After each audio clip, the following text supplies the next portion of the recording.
OK, donc on va commencer avec les questions de courant et charge. Donc, pour commencer, on va surligner les informations importantes de la question. Donc, combien de temps est-ce que cela prendra pour qu'un courant de 1,2 A, qui est ampère, ayant une charge totale de 300 C, qui est coulomb, traverse un conducteur? Donc, on va surligner les informations avec les numéros. Donc, on a le courant de 1,2 A et une charge qui est 300 C. Et aussi, on cherche combien de temps. Donc, on va mettre ici, on a I qui est le courant, c'est 1,2 A. On a Q pour la charge, qui est 300 C. Et on cherche le temps. Maintenant, on va écrire notre formule de base, qui est I est égal à Q divisé par T. Et on peut voir qu'on cherche T, mais T n'est pas isolé. Il n'est pas toute seule. Donc, ce qu'on doit faire, première étape pour isoler, c'est toujours de tout mettre en haut. Donc, on va monter notre T en faisant fois T des deux côtés pour que ça s'annule à la droite. Et ça nous laisse avec T fois I est égal à Q. Et maintenant, tu peux réévaluer encore une fois. Est-ce que T est isolé? Est-ce qu'il est toute seule? La réponse est non, il est avec I. Donc, on doit enlever le i, puis pour faire ça, on fait l'opposé de ce qui se passe. Donc, on va faire diviser par i des deux côtés. Donc, on va avoir maintenant notre formule t est égale à q divisé par i. Maintenant, t est isolé, donc on peut simplement remplacer les variables par nos données. On a 300c divisé par 1,2a. Et si tu mets ça dans la calculatrice, ça te donne 250 secondes. Finalement, on écrit notre phrase de solution pour répondre à la question. Donc, on a, ça prendra 250 secondes pour traverser le conducteur.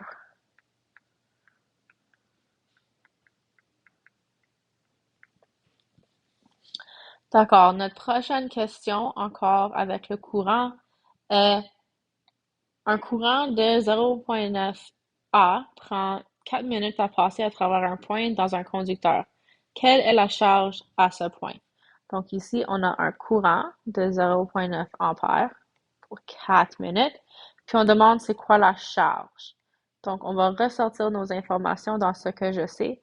On a I qui est le courant, 0,9 A. On a T qui est 4 minutes. Et on cherche Q.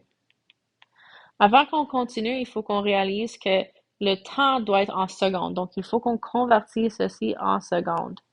Donc, il y a 60 secondes par minute.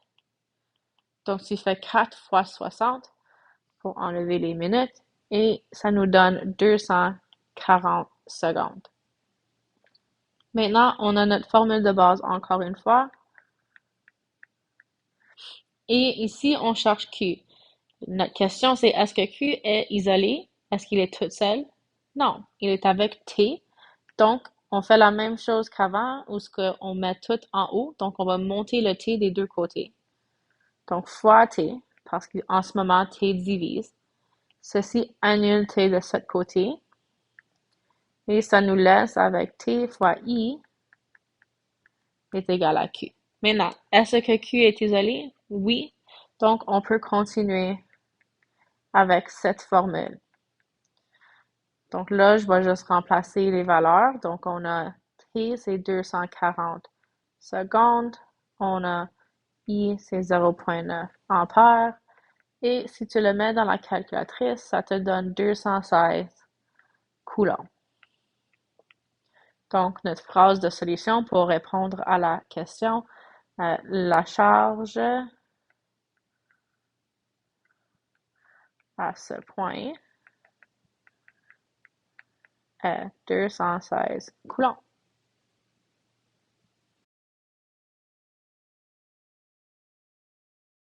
Les prochaines trois questions sont par rapport aux différences de potentiel. Donc, pour ici, notre première question, c'est une batterie de voiture de 12 volts utilise 384 joules d'énergie pour séparer les charges positives des charges négatives. A. Combien de coulombs de charges négatives sont disponibles? Donc ici, on va mettre en surligneur les informations importantes. Donc on a 12 volts, 384 joules d'énergie et on cherche combien de coulombs. Donc ici, volt, c'est pour la différence de potentiel, donc c'est V. Ensuite, énergie, qui est E, c'est 384 joules. Et on cherche les coulombs. Les coulombs, ça, c'est la charge. Donc, ça, c'est Q. Donc là, on a notre équation de base. E divisé par Q. Et on peut voir que Q n'est pas en effet isolé. Donc, on va faire la première étape qui est toujours la même. On va faire fois Q pour tout monter vers le haut. Et ensuite, on va avoir Q fois V est égal à E. Et on peut voir encore une fois, ce n'est pas isolé. Donc, on va envoyer le V de l'autre côté en le divisant parce qu'il est en train de multiplier Q en ce moment. Ceci nous laisse avec E divisé par V. Donc là, notre Q est isolé. Alors, on peut continuer. On a 384 joules, 12 volts. Et si tu le mets dans la calculatrice, ça te donne 32 coulombs. Donc ici, à noter que ça dit que c'est des charges négatives. Donc ça va être, dans la phrase, ça va dire que c'est négatif. Donc ici, il y a moins 32 coulombs de charge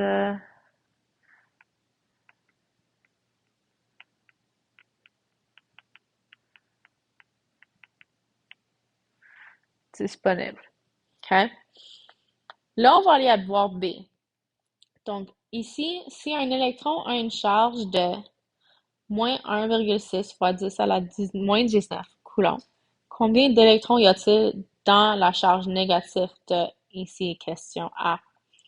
Donc ici, on sait qu'on a un électron à cette charge, puis on veut savoir combien d'électrons en total qu'il y a.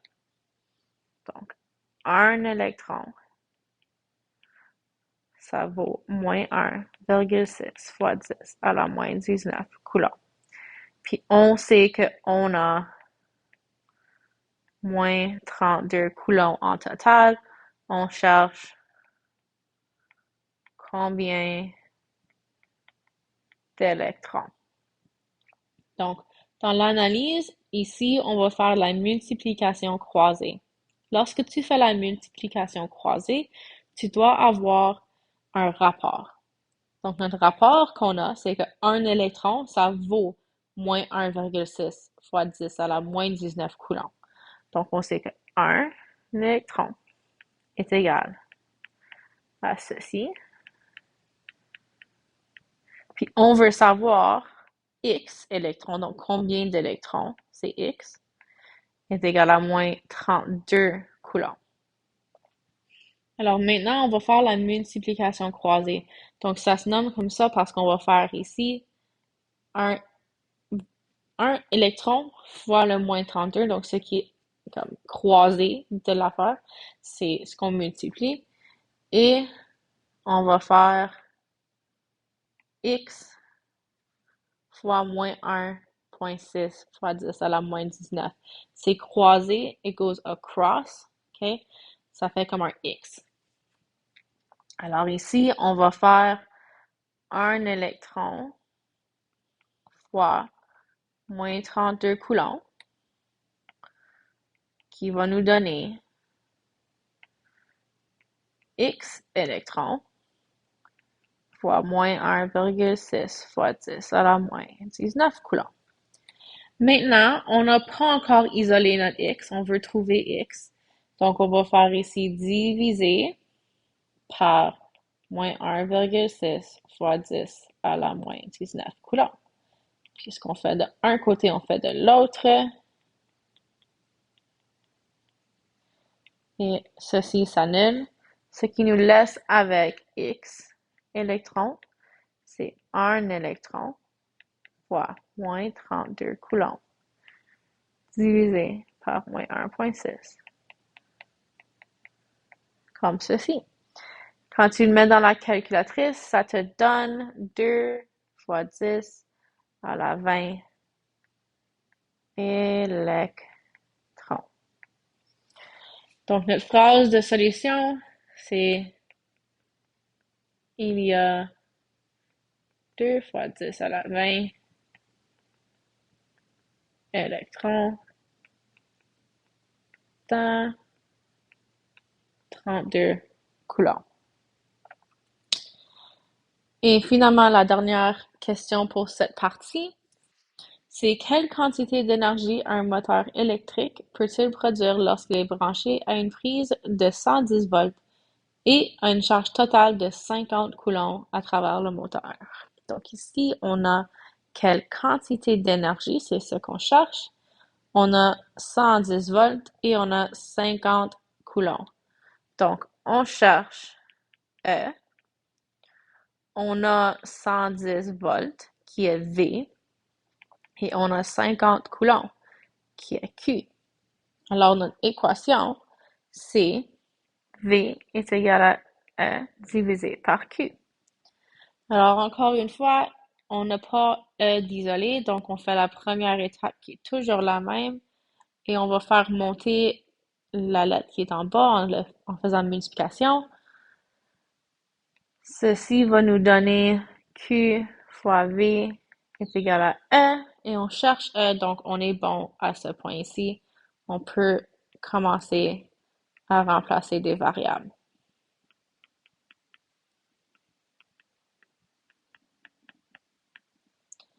Si tu mets ceci dans la calculatrice, tu vas avoir la réponse qui est 5500 joules.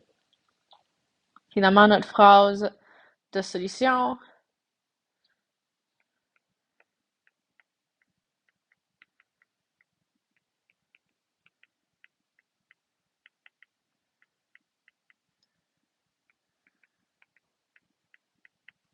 et voilà.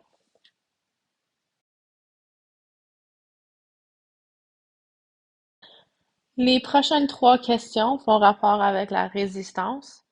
Donc ici, notre première question, c'est la résistance moyenne d'une Ford automobile est de 24 ohms. Une batterie de voiture fournit une différence de potentiel de 12 volts. Quelle quantité de courant traverse la Ford? Donc ici, on a 24 ohms, on a une différence de potentiel de 12 volts et on veut savoir la quantité de courant. Donc ici, on sait que R, c'est 24 ohms. On a V, c'est 12 volts, et on cherche le courant qui est I. Notre formule de base, c'est R est égal à V sur I. Donc, il faut qu'on isole notre variable. On commence en faisant une multiplication pour le faire monter. Et là, on a I fois R est égal à V. On n'a pas encore isolé I, donc on va faire diviser par R pour l'enlever de la côté gauche et l'envoyer à la droite.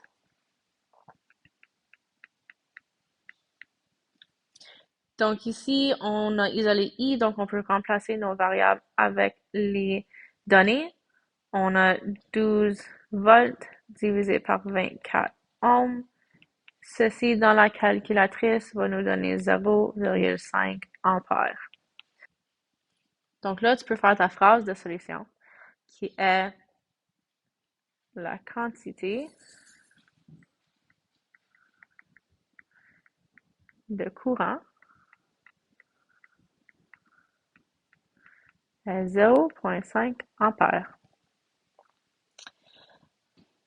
Donc, notre prochaine question, dans un radio portatif, 0,5 ampères de courant circule dans un conducteur qui fournit 18 ohms de résistance.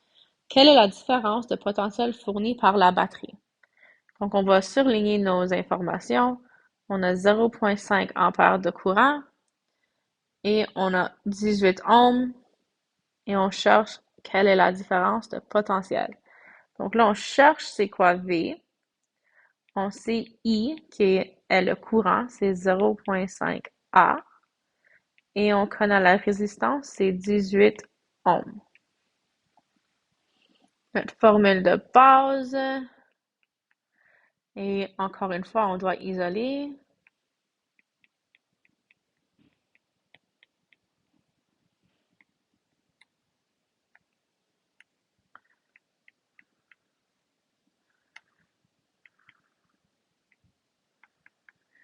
Et on peut arrêter à cette place parce que V est isolé. On peut utiliser cette version de la formule.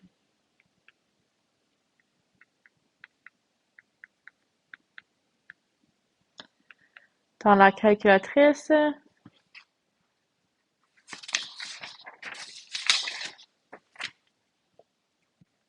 donc si tu mets ceci dans la calculatrice, tu vas avoir 9 volts et tu peux écrire ta phrase de solution.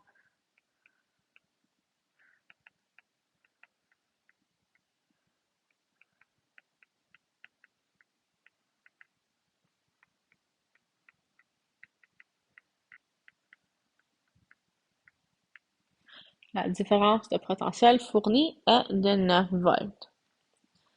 Notre dernière question de résistance, c'est la résistance d'un moteur électrique est de 25 ohms lorsqu'il est parcouru par un courant de 4,8 ampères. Quelle est la différence de potentiel de la prise? Donc, on cherche les mêmes variables encore, c'est juste écrit un petit peu différent. Donc, on a R, c'est 25 ohms. On a I, c'est 4,8 ampères. Et on cherche V.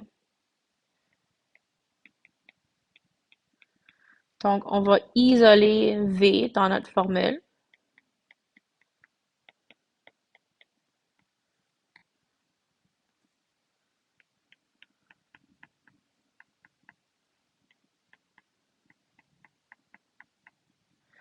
Et on peut remplacer nos variables avec les données.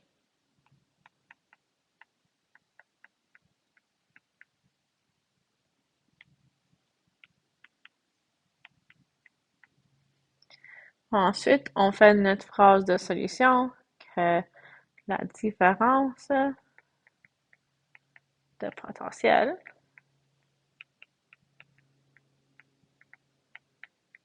est 120 volts.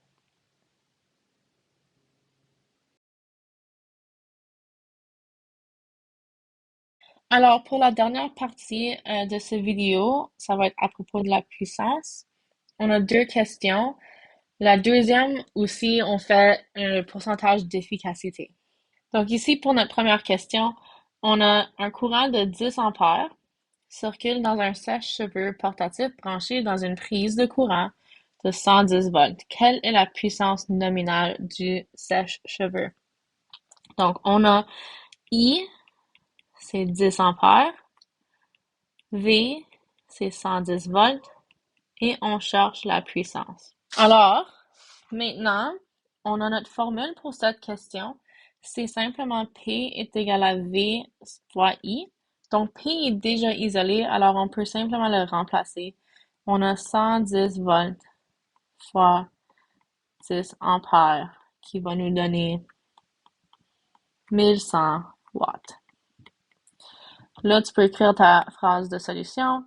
La puissance nominale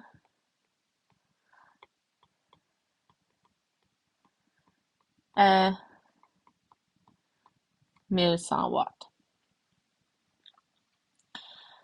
Alors, notre dernière question ici. Une sécheuse a une puissance nominale de 4356 watts. Il faut en moyenne 45 minutes pour sécher une brassée de linge.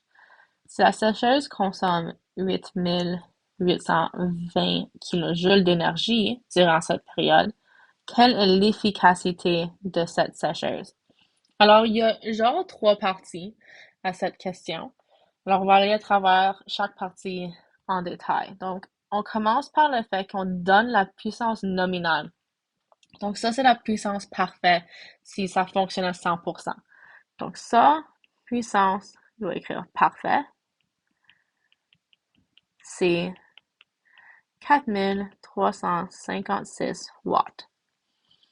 Le temps que ça prend, c'est 45 minutes. À noter que le temps doit être en secondes. Donc, on va faire la conversion maintenant, qui va nous donner 2700 secondes. Et on a aussi ton énergie, lui, c'est 8820 kilojoules. Et l'énergie, lui, il doit être en joules et non en kilojoules. Donc ici, à côté, en vert, je vais faire une démonstration de comment tu peux aussi utiliser la multiplication croisée pour faire les conversions d'unités.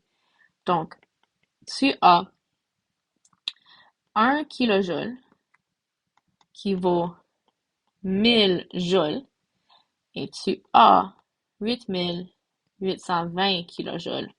Puis on veut savoir combien de joules ceci est. Donc, tu fais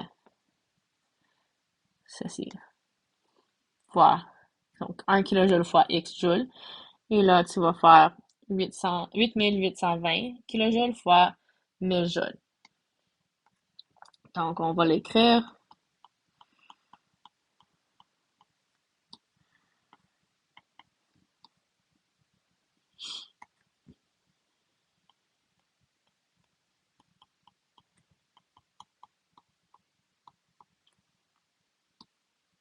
Et on va isoler notre X en divisant par 1 kilojoule des deux côtés, qui va nous laisser avec X joules, c'est égal à 8820 kilojoules fois 1000 joules divisé par 1 kilojoule. Donc, on a beaucoup de joules.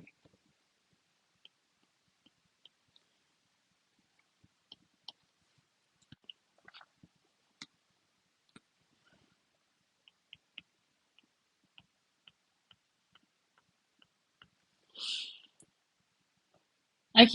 Maintenant, on a nos deux valeurs. On cherche ici, c'est quoi le P actuel. Donc, on va calculer P qui est actuel, qui est égal à E divisé par T. On n'a pas besoin d'isoler les variables, c'est déjà isolé. Donc, on va faire avec nos variables, nos valeurs qui ont été converties.